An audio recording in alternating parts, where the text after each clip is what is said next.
Welcome back our YouTube channel global science IQ। I hope आप सभी लोग बहुत ही अच्छे होंगे, बिंदास होंगे और आपकी तैयारी भी बहुत ही बेहतरीन चल रही होगी। तो सबसे पहले हमारे सभी प्यारे प्यारे स्टूडेंट्स को हमारा प्यार भरा गुड मॉर्निंग। कैसे हैं आप सभी लोग? आज हम आपके लिए ऑर्गेनिक केमिस्ट्री का लेक्चर नंबर 3 लेकर के आए हैं, जिसमें आज हम आपको IUPAC नामकरण करना सिखाएंगे। लगभग हमारे 3 से 4 पार्ट होंगे, जिसके माध्यम से हम आपको IUPAC नामकरण करना सिखाएंगे। ठीक है, आज हमारा पार्ट नंबर 1 है, जिसमें हम आपको बिल्कुल बेसिक जानकारी देंगे। कहने का मतलब है कि IUPAC नामकरण करने के लिए क्या क्या विधियां होती हैं, किन चीजों को हमें सीखना पड़ता है, क्या इसमें मेथड होता है, सब कुछ हम बहुत ही डिटेल से बताएंगे। ठीक है, और इसी माध्यम से हम आपको लगभग 3 से 4 पार्ट के माध्यम से बिल्कुल अच्छे से क्लियर कर देंगे IUPAC नामकरण। क्योंकि यहाँ से एग्जाम में क्वेश्चंस पूछे जाते हैं, अच्छे खासे क्वेश्चंस पूछे जाते हैं।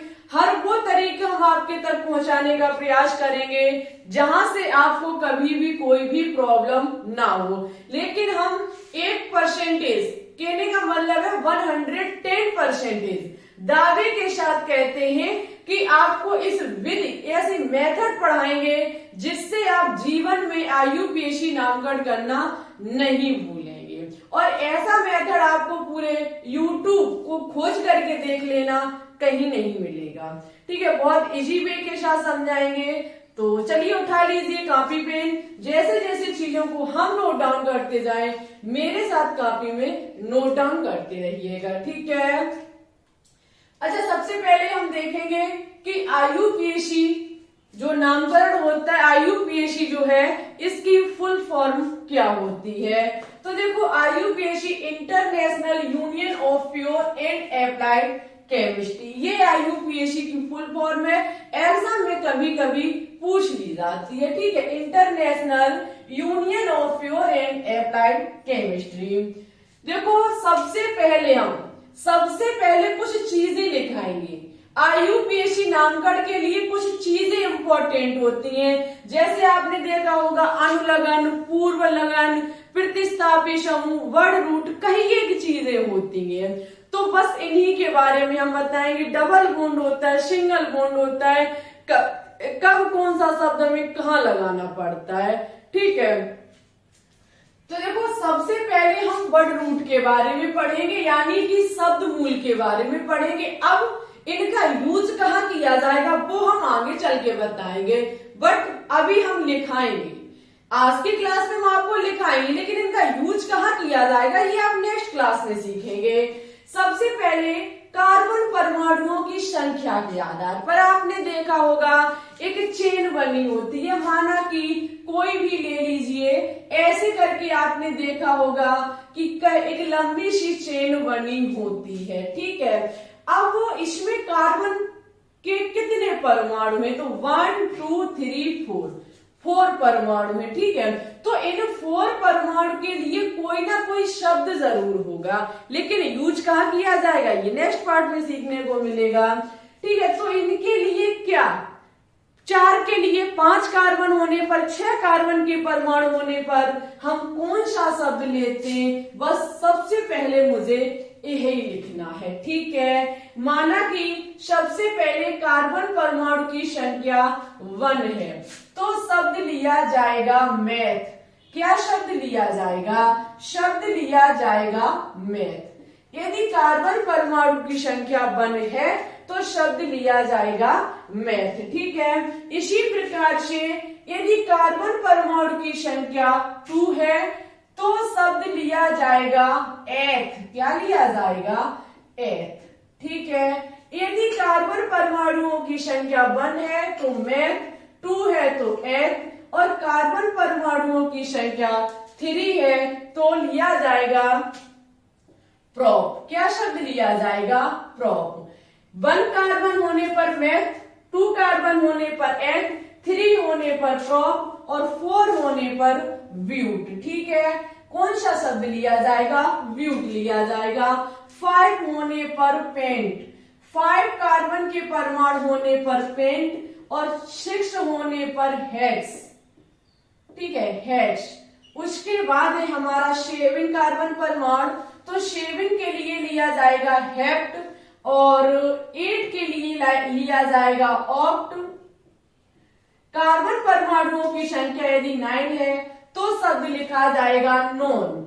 क्या लिखा जाएगा? नॉन लिखा जाएगा। और 10 होने पर डेक लिखा जाएगा। ठीक है, ये चीज नोट डाउन कीजिएगा, ये चीज नोट डाउन कीजिएगा। प्रोप, ठीक है, क्या हो जाएगा? प्रोप। यहाँ पे हमारा ब्यूट हो जाएगा, यहाँ पे हमारा पेंट हो जाएगा। ठीक है, क्या हो जाएगा? हमारा पेंट हो जाएगा, साथ ही साथ हेक्स हमारा हो जाएगा। ये हमारा हेक्स है, ये हमारा हेप्ट है। ठीक है, ये ऑक्ट, ये नॉन और ये हमारा डेक। It's okay. बड़ा समझदारी के साथ काम लेंगे हम। यदि कार्बन परमाणुओं की संख्या 1 है, यदि कार्बन परमाणुओं की संख्या 1 है तो वहां पे शब्द मूल मैथ, 2 होने पर एथ, 3 होने पर प्रोप, 4 होने पर ब्यूट, 5 होने पर पेंट, 6 होने पर हेक्स और 7 होने पर हेप्ट, 8 होने पर ऑक्ट, 9 होने पर नॉन और 10 के लिए डेट। बहुत इजी है, देखना, meth, eth, prop, but, pent, hex, hept, उसके बाद ऑक्ट, नॉन और डेट। ठीक है, बहुत आसान से, लगभग 4 से 5 बार हम बार बार पढ़ेंगे। Math eth prop but, meth eth prop but, pent hex hept, pent hex hept, oct, non, dec. बहुत इजी है। ठीक है, तो ये चीज सबसे मेन चीज तो यही है, सबसे मेन चीज आईयूपीएसी नामकरण करने की तो यही है। यदि कार्बन परमाणुओं की संख्या के आधार पर उसके वर्ड रूट नहीं पता तो आईयूपीएसी नामकरण करना नहीं सीख पाओगे। चलिए भाई, इसकी स्क्रीनशॉट ले लीजिए। ठीक है, इसकी क्या ले लीजिए? स्क्रीनशॉट। उम्मीद है कि आपने स्क्रीनशॉट ले ली होगी। ठीक है, ये हमारे थे शब्द मूल। क्या थे? शब्द मूल यानी कि वर्ड रूट। अब आपने देखे होंगे अनुलग्न और पूर्व लगन, कि कहीं कहीं अनुलग्न होता है, पूर्व लगन। अब इनका यूज हम सिखाएंगे आपको। सबसे पहले प्रतिस्थापी समूहों के लिए पूर्व लगन। सेकंड नंबर पे हम चीज को सीखेंगे, प्रतिस्थापी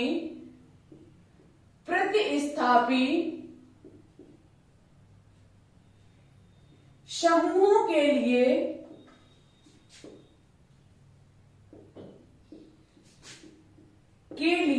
पूर्व लगन। ठीक है, समूहों के लिए पूर्व लगन। कई प्रतिस्थापी समूह जुड़े होते हैं। प्रतिस्थापी समूह का मतलब है हाइड्रोजन को हटा करके उनकी जगह कोई अदर चीज को जोड़ देना। ठीक है, इन प्रतिस्थापी समूह का प्रयोग पूर्व लगन के लिए किया जाता है। किसके लिए? पूर्व लगन के लिए। नोट डाउन करते रहना मेरे साथ। ठीक है, जैसे कि हमारा प्रतिस्थापी समूह, एक तरफ हम लिखेंगे प्रतिस्थापी समूह, एक तरफ हम लिखेंगे प्रतिस्थापी समूह, एक तरफ लिखेंगे उनका पूर्व लगन, एक तरफ लिखेंगे हम उनका पूर्व लगन। माना कि हमारा प्रतिस्थापी समूह क्लोरो है, ब्रोमो है और आयोडो है। ठीक है, ये हमारे प्रतिस्थापी समूह। हाइड्रोजन को प्रतिस्थापित कर देंगे भाई हम, क्लोरीन को जोड़ सकते हैं, ब्रोमीन को जोड़ सकते हैं, आयोडीन को जोड़ सकते हैं। तो इनके लिए जो पूर्व लगन प्रयोग किया जाएगा वो क्रमशः क्लोरो होगा। ठीक है, क्लोरो, ब्रोमो और हमारा आयोडो। ठीक है, यदि बाई चांस हमारी जो कार्बन श्रृंखला की चेन लेंगे आयोडो और हमें आईयूपीएसी नामकरण करना है, वहां पे ये प्रतिस्थापी समूह यदि जुड़ा हुआ है तो हम Cl के लिए क्लोरो लेंगे, Br के लिए ब्रोमो लेंगे और I के लिए आयोडो पूर्व लगन का प्रयोग करेंगे। ठीक है, इसी प्रकार से NO2 भी हो सकता है प्रतिस्थापी समूह के रूप में। Na2 होने पर हम नाइट्रो लेंगे। क्या लेंगे? नाइट्रो लेंगे। अच्छा भाई, अब आपने कभी कभी देखा CH3 यानी कि हमारा R का मतलब है कि एल्केन श्रेणी का कोई भी सदस्य। आर का मतलब है एल्केन श्रेणी का कोई भी सदस्य जब हाइड्रोजन को प्रतिस्थापित करके जुड़ता है, कभी कभी आपने CH3 देखा होगा, कभी कभी आपने C2H5 देखा होगा, ऐसे करके आपने एल्केन श्रेणी के सदस्यों को लगा देखा होगा एक कार्बन की श्रृंखला में, तो वहां पे जो शब्द यूज किया जाएगा वो होगा हमारा एल्किन। जैसे कि CH3 जुड़ा हुआ है, आपको पता है CH4 के लिए मेथेन होता है, तो एक हाइड्रोजन को प्रतिस्थापित करके ही तो CH3 जोड़ा जाएगा, तो इसके लिए होगा मेथिल। एथिल से लिया जाए, अरे भाई एथिल, एल्किन, हाँ सही है, एथिल हो जाएगा, क्या हो जाएगा हमारा एथिल हो जाएगा। ठीक है, ये चीज हमें उम्मीद है कि आपको बहुत अच्छे से क्लियर हुई होगी। ये था हमारा प्रतिस्थापी समूहों के लिए पूर्व लगन। क्या था? प्रतिस्थापी समूहों के लिए पूर्व लगन। अब देखो तीसरे नंबर पे हम सीखेंगे अनुलगन के बारे में, जहां पे हमारा होगा प्राथमिक अनुलगन। एक जगह हम प्राथमिक अनुलगन, कहीं कहीं प्राथमिक अनुलगन, द्वितीयक अनुलगन, अब इनका यूज कैसे किया जाएगा वो भी सिखाएंगे। ठीक है, कुछ हमारे प्राथमिक अनुलगन होते हैं। ये अनुलगन संतृप्त कार्बन श्रृंखला और असंतृप्त कार्बन श्रृंखला को लेकर के है। कहने का मतलब है प्राथमिक अनुलगन संतृप्त कार्बन श्रृंखला होगी तो सिंगल बॉन्ड होगा, असंतृप्त कार्बन श्रृंखला होगी तो डबल और ट्रिपल बॉन्ड होगा। तो सबसे पहले माना कि हमारी संतृप्त कार्बन श्रृंखला है, माना कि हमारी संतृप्त कार्बन श्रृंखला है, अरे भाई संतृप्त कार्बन श्रृंखला, माना कि हमारी संतृप्त कार्बन श्रृंखला है, पूरी श्रृंखला में ओनली सिंगल बॉन्ड है, तो आपको पता है एन का यूज किया जाएगा। ठीक है, कहने का मतलब है कि हम कार्बन परमाणुओं की संख्या के आधार पर मैंने काउंट कर लिए कि कितने कार्बन परमाणु हैं, उसके बाद हम क्या करेंगे ये देखेंगे कि सिंगल बॉन्ड है, डबल बॉन्ड है या ट्रिपल बॉन्ड है। यदि पूरी कार्बन श्रृंखला सिंगल बॉन्ड से है तो वहां पे अनुलगन के रूप में एन शब्द लिया जाएगा। क्या लिया जाएगा? एन। कैसे लिया जाएगा? तो धैर्य बना के रखिए। और स्टूडेंट्स, यदि हमारी असंतृप्त कार्बन श्रृंखला है और हमारी असंतृप्त कार्बन श्रृंखला है तो वहां पे दो होंगे, एक तो इन और दूसरा आयन। ठीक है, इन का मतलब है कि डबल बॉन्ड और आयन का मतलब ट्रिपल बॉन्ड। अब मेन चीज आपके दिमाग में बार बार घूम रही होगी कि यदि तीनों हुए तो हम क्या करेंगे। यदि तीनों हुए, सिंगल बॉन्ड भी हुआ, डबल बॉन्ड भी हुआ और ट्रिपल बॉन्ड भी हुआ, तो नामकरण करने पर हम क्या करेंगे। तो ये अभी आगे रूल सिखाएंगे हम आपको कि पहले वरीयता किसको दी जाएगी। पहले जो वरीयता है वो किसको दी जाएगी, सिंगल बॉन्ड को, डबल बॉन्ड को या ट्रिपल बॉन्ड को। ठीक है, तो ये भी हम आपको सिखाएंगे। तो यहां तक लीजिए स्क्रीनशॉट। इसके बाद अब हम आपको दिखाएंगे द्वितीयक अनुलगन और डायरेक्ट ले चलेंगे IUPAC नामकरण की तरफ। लेकिन एक बात और हम कहना चाहेंगे, हो सकता है कि शुरुआत में चीजें आपको कठिन लगे, वीडियो को ओनली 2 से 3 बार देखिए, बहुत अच्छे से चीजें डिफाइन होंगी और जैसे हम IUPAC नामकरण करना सिखाएंगे चीजें आसानी से क्लियर होंगी। It's okay. तो भाई लीजिए इसकी स्क्रीनशॉट।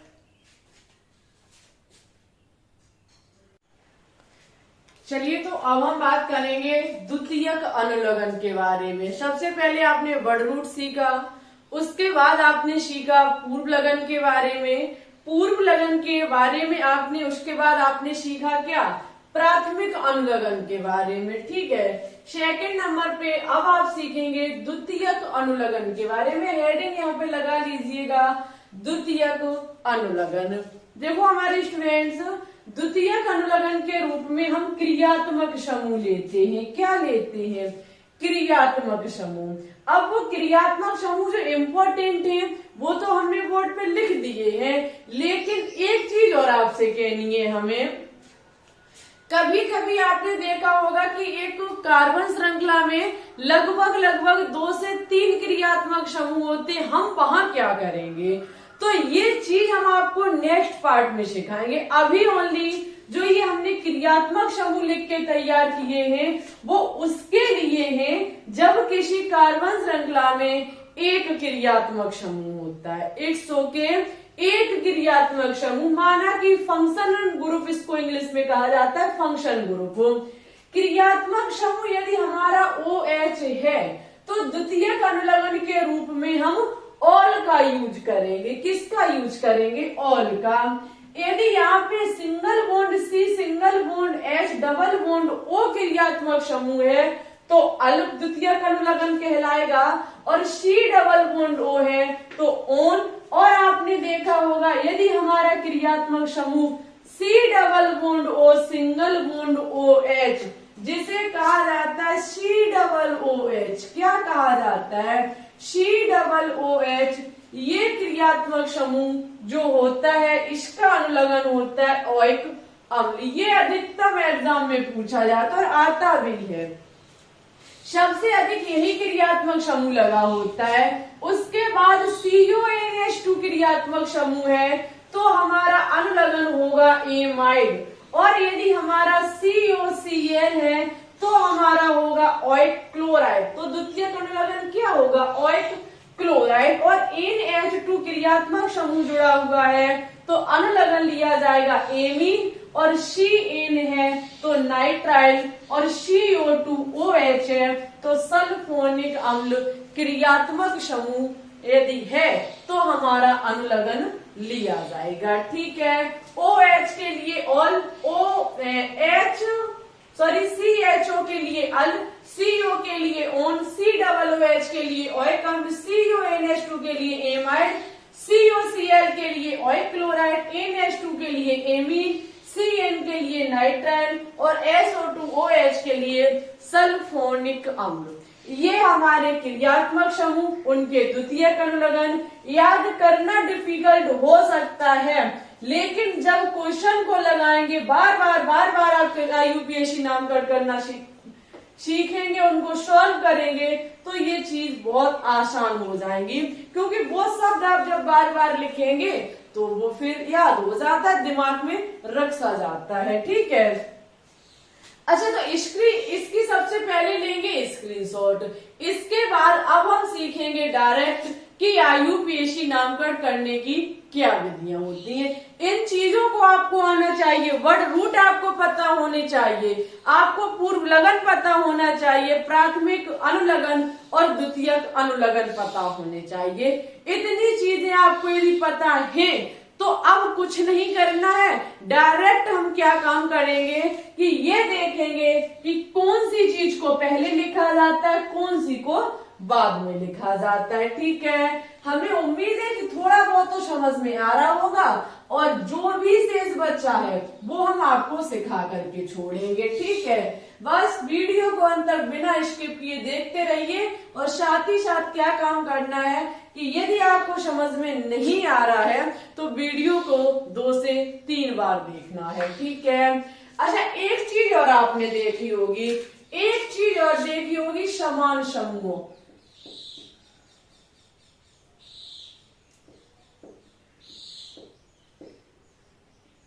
समान समूहों के लिए हम पूर्व लगन का यूज करते हैं, ये बहुत इजी है।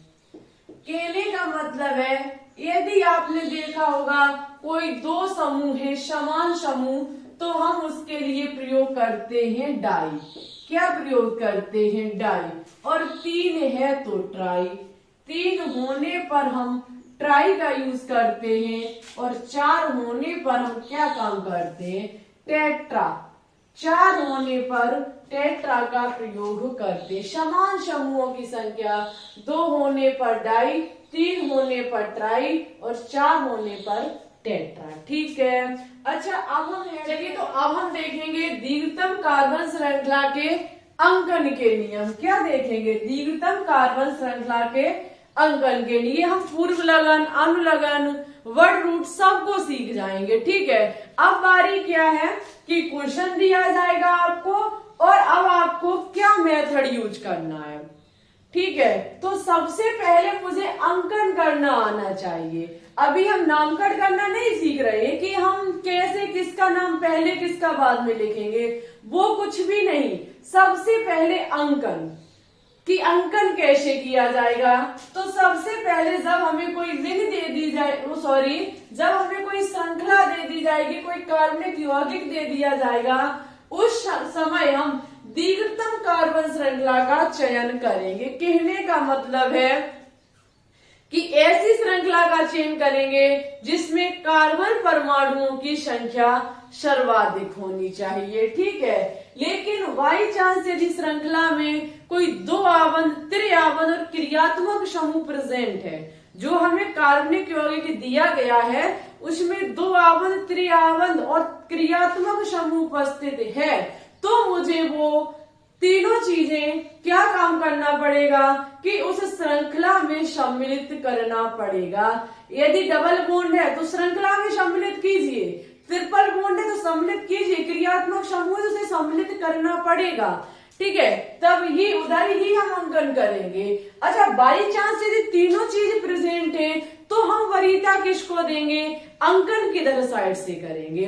डबल बॉन्ड भी है, ट्रिपल बॉन्ड भी है, क्रियात्मक समूह भी प्रेजेंट है किसी कार्बनिक यौगिक में, तो हम सबसे पहले श्रृंखला का चयन करेंगे और ऐसी श्रृंखला का निर्माण करेंगे जिससे कि वो तीनों उस श्रृंखला में सम्मिलित हो जाएं। और बाई चांस जब तीनों प्रेजेंट है तो अंकन किधर साइड से करेगा। सबसे मेन चीज है कि अंकन फर्स्ट कार्बन किसे माना जाएगा।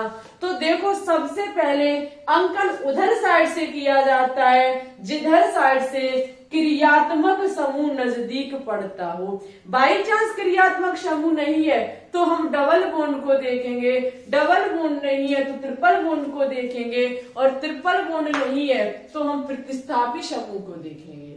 ठीक है, अंकन उधर साइड से किया जाता है जिधर साइड से क्रियात्मक समूह नजदीक पड़े, डबल बॉन्ड, ट्रिपल बॉन्ड और प्रतिस्थापी समूह नजदीक पड़े। ठीक है, यदि कार्बन श्रृंखला में दो से अधिक पार्श्व श्रृंखलाएं उपस्थित हैं तो अंकन इस प्रकार से करेंगे कि संख्या का योग न्यूनतम हो। कहने का मतलब है पार्श्व श्रृंखला मान लीजिए, चाहे प्रतिस्थापी समूह मान लीजिए। ठीक है, CH3, Br, Cl, यदि ये दो या दो से अधिक प्रेजेंट हैं तो हम अंकन किधर साइड से करेंगे, तो अंकन उधर साइड से किया जाएगा जिधर साइड से हम दोनों को ऐड कर लेंगे, यानी कि दोनों तरफ से हम ऐड करेंगे, दोनों तरफ से अंकन करके हम ऐड करेंगे। जिधर साइड से न्यूनतम होगा हम उधर साइड से ही करेंगे। ये चीज सिखाएंगे हम। देखो, एक से अधिक पूर्व लगन होने पर इनको अंग्रेजी वर्णमाला के क्रम में लिखा जाएगा। यदि एक से अधिक पूर्व लगन हुए, माना कि पूर्व लगन हमारा CH3 भी है, Cl भी है, C2H5 भी है, कहीं एक प्रतिस्थापी समूह जुड़े हुए हैं, तो इस समय मुझे क्या काम करना पड़ेगा, अंग्रेजी वर्णमाला का यूज करना पड़ेगा। जो अंग्रेजी वर्णमाला का अक्षर पहले आएगा नाम उसी का पहले लिखा जाएगा। ठीक है, ये नियम होते हैं हमारे। ये नियम, यदि ये मेथड अंकन का सीख गए तो अब आप सीखेंगे नामकरण लिखने का क्या नियम होता है। बस अब आपकी मेन चीज आ गई। ठीक है, दीर्घतम कार्बन श्रृंखला कार्बनिक यौगिक के नामकरण के क्या नियम है। ठीक है भाई, हेडिंग लगाइए सभी स्टूडेंट्स, कार्बनिक यौगिक का नाम लिखने के नियम। ठीक है, नामकरण के नियम।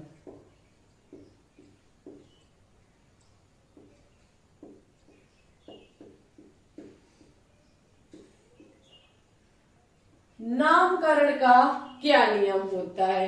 सबसे पहले हम क्या काम करेंगे, फर्स्ट डिग्री पूर्व लगन को लिखेंगे। मेरी बात को बहुत ध्यान से लीजिएगा डियर स्टूडेंट्स। अब हम नामकरण के विधि पे जा रहे हैं। सबसे पहले मुझे नाम लिखना पड़ेगा फर्स्ट पूर्व लगन का, और वो फर्स्ट पूर्व लगन है हमारे प्रतिस्थापी समूह। क्या है, प्रतिस्थापी समूह। यदि हमारी कार्बन श्रृंखला में हम अंकन तो कर लेंगे, अंकन करने के बाद हम नामकरण लिखेंगे। तो नामकरण सबसे पहले लिखा जाएगा प्रतिस्थापी समूह का, ठीक है।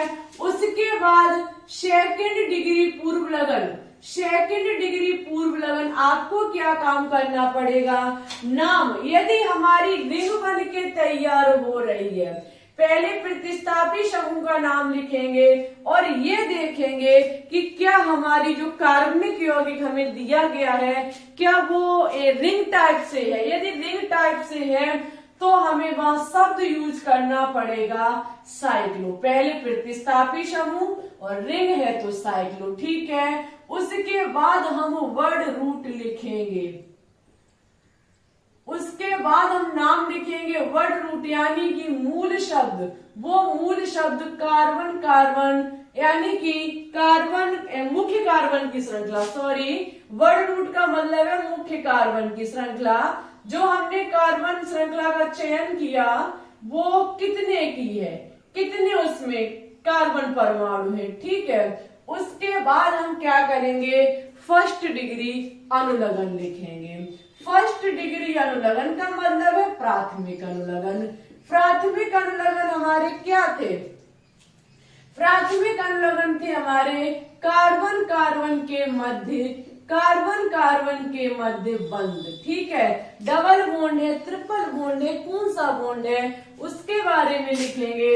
और उसके बाद 2 डिग्री अनुलग्न यानी कि द्वितीयक अनुलग्न का नाम लिखेंगे, वो होगा हमारा क्रियात्मक समूह।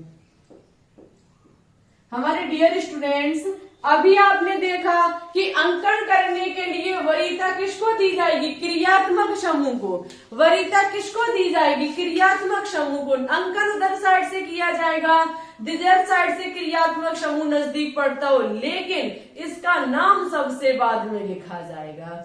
इसका नाम सबसे बाद में लिखा जाएगा, कुछ नहीं, डायरेक्ट हम एग्जाम्पल की तरफ बढ़ेंगे। डायरेक्ट जब हम एग्जाम्पल की तरफ बढ़ेंगे तो हमारा एग्जाम्पल है CH3 single bond CH2, single bond CH2, CH3 single bond CH, single bond Cl, single bond CH, double bond CH, double bond CH, single bond CH2 और सिंगल बॉन्ड COOH।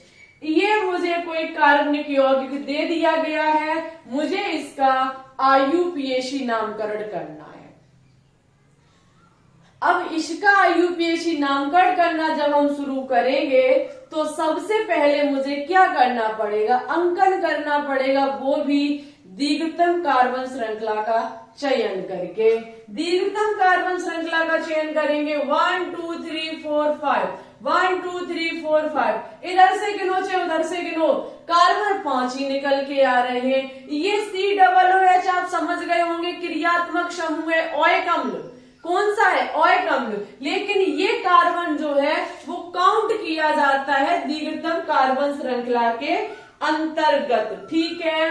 अब यहाँ आप देखेंगे डबल बॉन्ड भी है, क्रियात्मक समूह भी है और प्रतिस्थापी समूह भी है।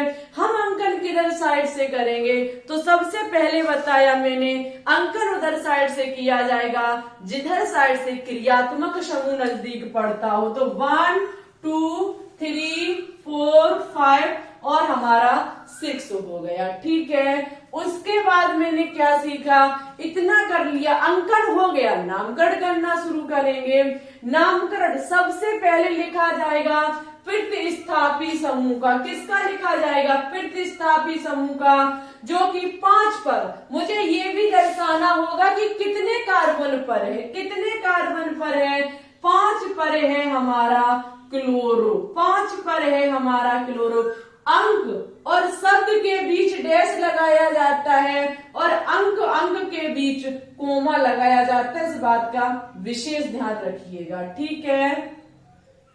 उसके बाद आप देखेंगे, उसके बाद क्या यहाँ कोई रिंग बन रही है, तो नहीं बन रही है, ये पॉइंट यहाँ पे लागू नहीं होगा। मुख्य कार्बन श्रृंखला कितने की है, मुख्य कार्बन श्रृंखला हमारे 6 कार्बन की है। 6 कार्बन के होने पर शब्द लिया जाएगा हेक्स। क्या लिया जाएगा? हेक्स। उसके बाद कार्बन कार्बन के मध्य कौन सा बॉन्ड है? तो देखेंगे प्रत्येक जगह सिंगल और एक जगह डबल है।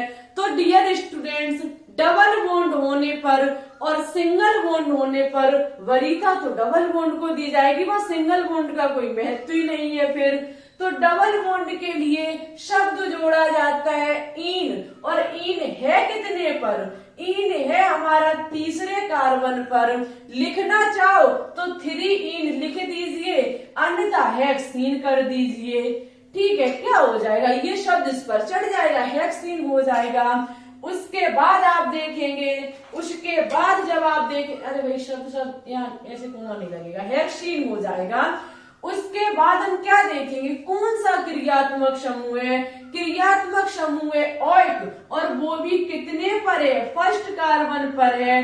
तो मुझे फर्स्ट कार्बन भी दर्शाना होगा। हमारा क्या निकल के आया?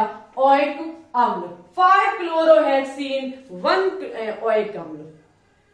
हमें उम्मीद है कि आपको यहाँ तक समझ में आया होगा। चलिए एक एग्जाम्पल और लेंगे, हम कोई एक एग्जाम्पल और लेंगे। एग्जाम्पल सेकंड है हमारा CH3 single bond CH, single bond CH3, single bond हमारा CH2 single bond CH, single bond CH3 और सिंगल बॉन्ड CH2OH। ये हमें कार्बन श्रृंखला दी गई है। हम क्या करेंगे? सबसे पहले इसका अंकन करेंगे। अंकन किधर साइड से किया जाएगा? जिधर साइड से क्रियात्मक समूह नजदीक हो। हम देखेंगे कि इसमें कोई क्रियात्मक समूह है, तो इसमें क्रियात्मक समूह है, इसमें जो क्रियात्मक समूह है वो है,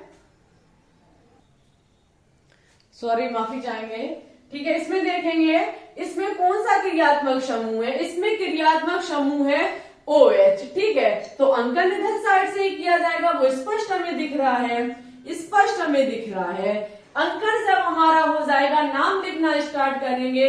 प्रतिस्थापी समूह CH3 है। कौन सा है? CH3। एक तो 2 पर है और एक हमारा 4 पर है, तो हमें दर्शाएंगे 2,4। लेकिन 2 के लिए हमने बताया था कौन सा शब्द लिया जाएगा? डाई। और है कौन सा? मैथिल।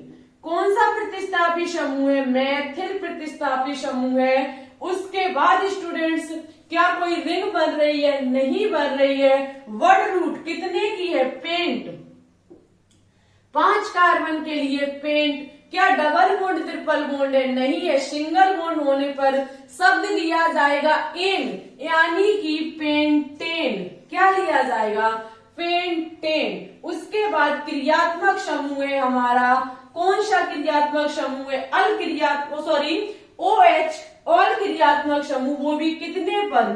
फर्स्ट पर। कितने पर है? फर्स्ट कार्बन पर है, तो वो भी हम दर्शा देंगे 2,4 डाई मेथिल पेंटेन 1 ऑयल।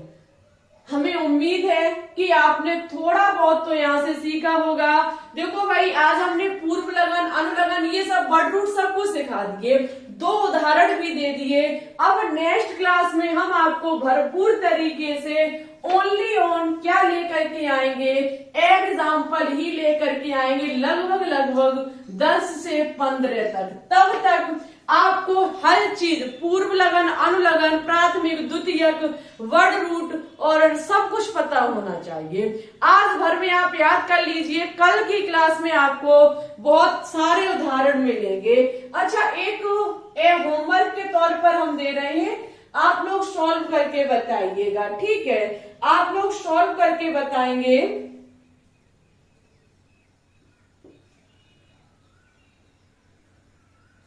ठीक है, प्रयास कीजिएगा, फिर हम बता देंगे। आप लोग प्रयास कीजिएगा, फिर हम आपको बाद में समझा देंगे यदि आपके समझ में नहीं आएगा। हम यहाँ पे हाइड्रोजन को नहीं लगा रहे हैं, ठीक है? हम हाइड्रोजन को नहीं लगा रहे हैं। हमारी कार्बन की आप लगाना चाहो तो बैलेंसी पूर्ण करते रहना, ठीक है? आप इसकी बैलेंसी पूर्ण करते रहना।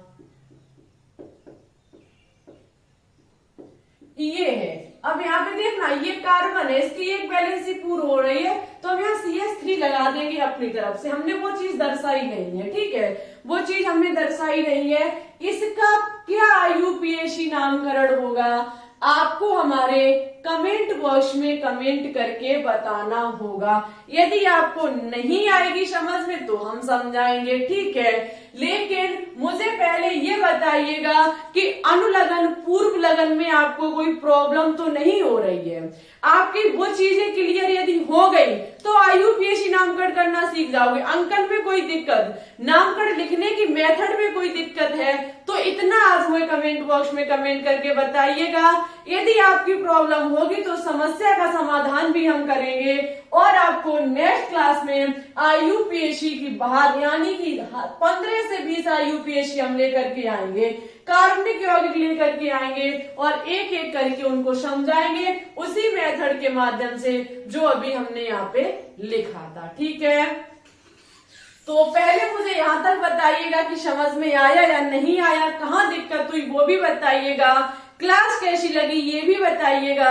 यदि अच्छी लगी हो तो प्लीज इसे लाइक करें, दोस्तों के साथ शेयर करें। चैनल पे अभी अभी न्यू है तो चैनल को सब्सक्राइब करके बेल आइकन को दबा के ऑल पर क्लिक भी कर लें, जिससे आने वाली वीडियो के नोटिफिकेशन आपके पास टाइम टू टाइम पहुंचते रहेंगे। आज शाम 3 बजे लाइव आना बिल्कुल भी ना भूलें। आज से आपकी 1000 क्वेश्चंस की एक सीरीज चलाई जाएगी। इट्स ओके, चलिए तो फिर ठीक है, चलते अपना ख्याल रखिएगा, अच्छे से स्टडी करते रहिएगा। आज के लिए बस इतना ही। नेक्स्ट क्लास में आपको सिखाएंगे नामकरण के, यानी कि नामकरण कैसे किया जाएगा। सिखा तो दिया है बट और एग्जाम्पल के माध्यम से नए नए तरीके के एग्जाम्पल होंगे, बिंदास एग्जाम्पल होंगे और आपको हम सिखा करके रहेंगे, ठीक है। चलिए फिर, thanks for watching this video. जय हिंद, जय भारत, ऑल द बेस्ट।